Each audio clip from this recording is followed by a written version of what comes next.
Hi there. I'm going to do something different today. I'm going to try to use this software OBS. Paul Vanderklay uses this. And it makes it a lot easier to switch between, some YouTube clip that you're commenting on, because before I had to download the clip and then edit it and then go back and forth between the clip and me making comments on it. So I think that this will increase efficiency. Maybe I can produce a little bit more content. The downside is I don't know how to manage the sound yet. So the clip is going to have a really tinny sound. So if someone knows how to alleviate that, if someone knows how to fix that, please let me know.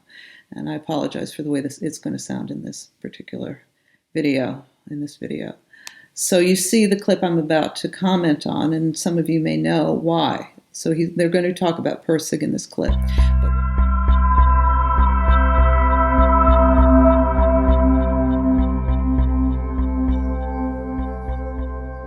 But right before that, Heather has another quote that she reads from Gatto, the homeschooling educator who had a real cult following. I think he just died. I think she says that. So I want to include that too, because it helps to understand what the problem is that is being described in the Pirsig quote, the problem that Heather and Bret contended with at Evergreen and are still trying to alleviate through some of these podcasts, contribute to the alleviation of this problem. So let's start. Because the point is, in a healthy system, if you built a healthy system, woke wouldn't stand a chance. If people thought that what they were getting in school was valuable and it was going to empower them to get a better job, to do things that they cared about, to be more insightful, they would tell the woke to go away. And it is only because they were getting very little out of that system that many were open to the idea that they were entitled to demand things through their university from the world rather than to become capable. That actually...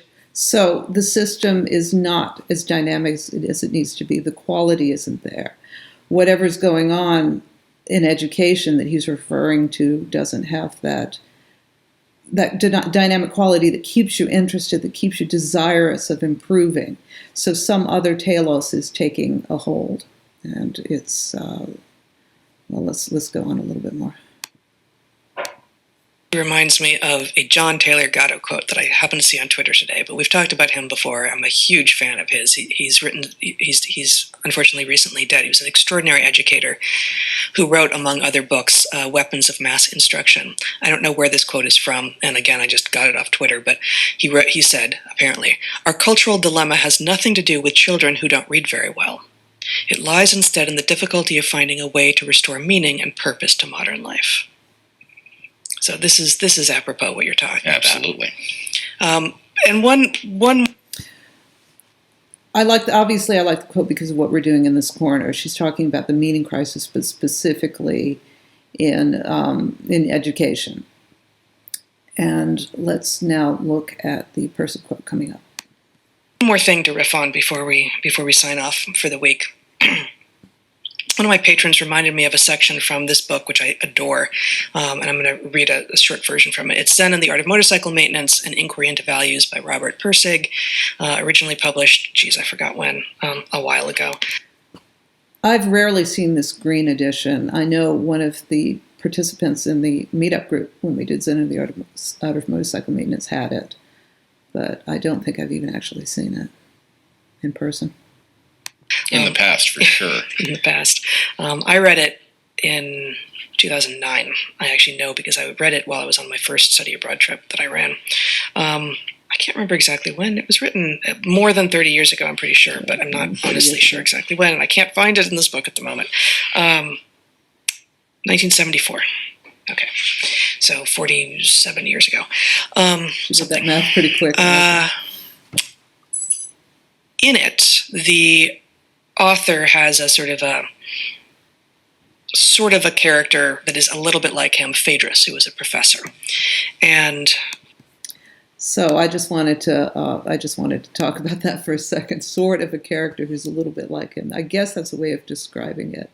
It's funny, unless you've really gotten into this book, that particular duality of Phaedrus and Robert sometimes is a little confusing. I mean, I think it really takes a while, or really, it might not be the thing that stands out the most when you remember the book, or it may be the thing that stands out the most. It's just one of those numerous elements that may captivate you or may not. And obviously, in Heather's case, it's sort of in the back of her mind who Phaedrus really is.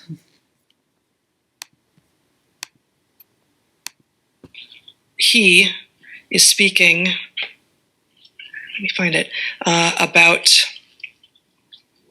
what a university is. And here is what he has to say. The real university, he said, Phaedrus, has no specific location. It owns no property, pays no salaries, and receives no material dues. The real university is a state of mind. It is that great heritage of rational thought that has been brought down to us through the centuries and which does not exist at any specific location. It's a state of mind which is regenerated throughout the centuries by a body of people who traditionally carry the title of professor, but even that title is not part of the real university. The real university is nothing less than the continuing body of reason itself. In addition to this state of mind, reason, there's a legal entity which is unfortunately called by the same name, but which is quite another thing. This is a non-profit corporation, a branch of the state with a specific address. It owns property, is capable of paying salaries, of receiving money, and of responding to legislative pressures in the process. But this second university, the legal corporation, cannot teach, does not generate new knowledge or evaluate ideas. It is not the real university at all. It is just a church building, the setting, the location at which conditions have been made favorable for the real church to exist. And he's not saying that dismissively, but the church of reason he's called. So what's going on here, if you've read Lila, and I don't know if you could find another example of this earlier that's really as concrete as this, but what's happening is he's starting to get an idea of the levels. So the intellectual level obviously is the real university. That's it. That's an intellectual pattern of value. A very old, very high-quality one goes back to ancient Greece. You know, read chapter 29 of Zen and the Art of Motorcycle Maintenance. The Church of Reason, that's where it begins. It's 2,000 years old.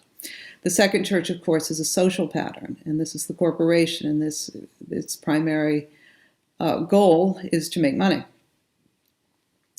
and probably maintain a certain, cachet, a certain reputation, a social reputation. But neither of these goals or reasons for existing is the edification, the intellectual edification of students.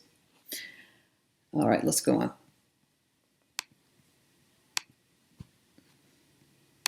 Oh, yeah. Confusion continually occurs in people who fail to see this difference, he said, Phaedrus said, and think that control of the church buildings implies control of the church. All right, so I want to say real quick that one thing that is really important to understanding Pirsig's work is understanding that these levels work in conjunction, and this is why this whole section, and then there's another section about an actual church, I think it might come later, where the building and the church are not the same. However, these two levels operate in conjunction, and this goes across the board, and especially with people, that all these levels operate in conjunction with each other. And you probably remember the layering, for example, of the first example he gave, which is you've got the basic bottom of the computer. You've got these switches, and then you have the program, you have the interface, you have the operating system, and then you have the application, and then you have the novel. And you're not going to find any elements of these levels actually manifest within the other level, and yet they all operate in conjunction. You can never have a novel without the actual electric circuits of a computer. They have to exist simultaneously and separately at the same time.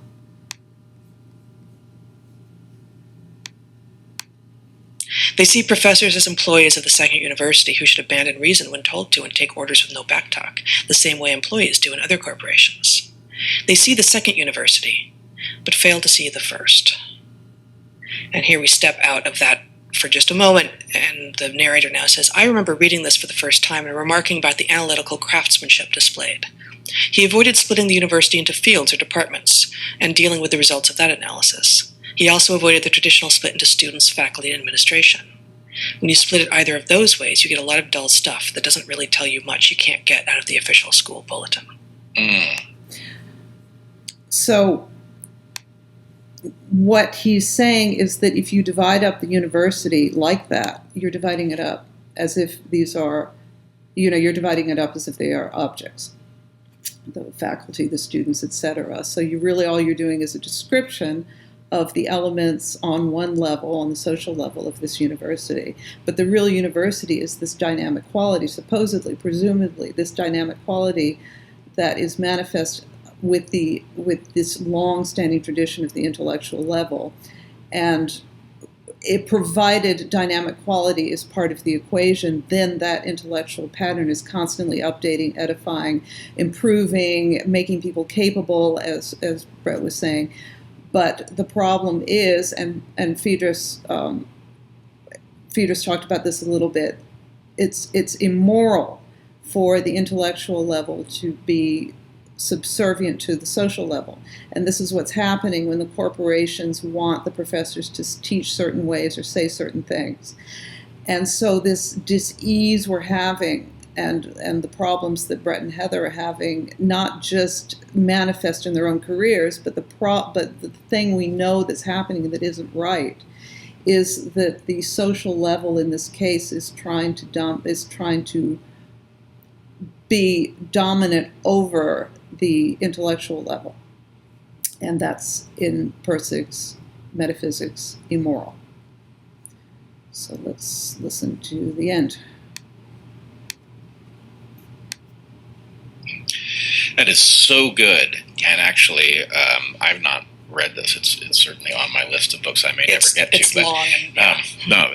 It's an important philosophical tome, this book. It's a book I know that I would love. I've heard many excerpts from it, and it's important. But all right, so the last thing I want to say is, yes, it's an important book, and I think it would be really useful. I'm glad to see it coming up again and again lately. And it would be useful for someone like Bret and Heather to go further, not just read this book, but go further and read Lila. And I think it would be useful to their venture, to see how these different levels are operating in conjunction and how intellectual freedom, not intellectual authoritarianism, which is what we're seeing now, but you're seeing social and intellectual authoritarianism over intellectual freedom, and how it's important to see that dynamic happening, and it helps. If you're going to create solutions, this is another way of seeing it that's really useful. So I hope Bret Weinstein does read ZaMM. I hope they both read Lila. I'm glad to see it coming up, and it's funny, she calls it a philosophical tome. I think there's an implication in that this is a harder book than it needs to be, because you can read it, like I said, on so many levels. It's a really good novel. So it's not exactly a frightening work to approach. It's probably going to take a few readings to really get the fullness of it, but I wouldn't call it a philosophical tome. I would call it a very dynamic inquiry into a metaphysics that really makes things a lot more interesting and easy, in fact, to understand. So I hope that makes sense, and I'll see you next time.